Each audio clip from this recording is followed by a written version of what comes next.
আসসালামু আলাইকুম। আমি অ্যাডভোকেট ইমরান নিয়মিত প্র্যাকটিস করছি ঢাকা জজ কোর্টে। হিন্দু বিবাহ কি এবং হিন্দু ডিভোর্স কি, এই দুইটা নিয়ে অনেকেরই অনেক প্রশ্ন থাকে। তো নর্মালি আজকে আমি আলোচনা করব হিন্দু ডিভোর্স নিয়ে।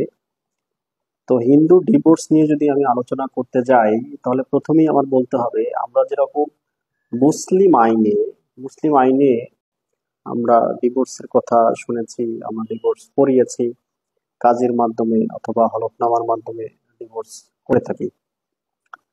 কিন্তু হিন্দু আইনে এ ধরনের কথা উল্লেখ নাই যে ডিভোর্স করানো যায়।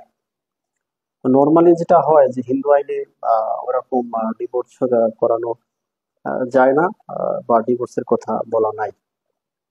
তাহলে এই ক্ষেত্রে আপনারা কিভাবে ডিভোর্স করবেন অথবা আলাদা থাকবেন? সিস্টেমটা হচ্ছে, ধরেন স্বামী স্ত্রীর সাথে বনিবনাত নাই করতে পারে, এটা আহ, মুসলিমদের ক্ষেত্রে কি অথবা হিন্দুদের ক্ষেত্রে কি এরকমটা হতেই পারে। অথবা ফ্যামিলিতে কোলাহল থাকবে। তো সেই ক্ষেত্রে যদি তারা আলাদা থাকতে চায়, তাহলে কি করতে হবে? দুজনে কি শুধু আলাদা থাকবে, নাকি আইন বলে কিছু করা যেতে পারে? এই ক্ষেত্রে আহ, মুসলিম আইনে ডিভোর্সের কথা না থাকলেও সেপারেশনের কথা উল্লেখ করা রয়েছে। বলা আছে যে যদি তারা স্বামী স্ত্রী উভয়ে আলাদা থাকতে সম্মত হয়, তাহলে আদালতে একটা সেপারেশনের জন্য মামলা দায়ের করতে হবে।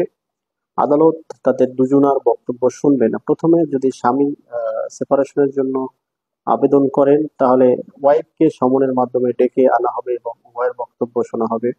আর যদি ওয়াইফ সেপারেশনের জন্য আবেদন করে, তাহলে হাজবেন্ডকে ডাকা হবে।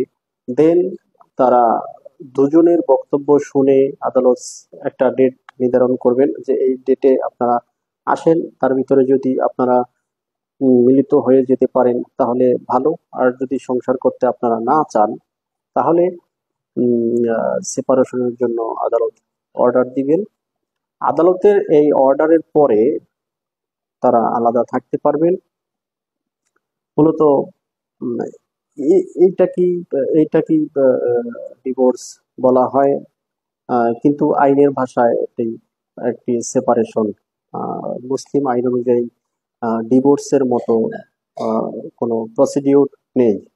ধন্যবাদ সকলকে। আমি অ্যাডভোকেট ইমরান আপনাদের সাথে আছি সব সময়। প্রয়োজনে অবশ্যই আমাকে কমেন্টস করে জানাবেন। ধন্যবাদ। সালাম।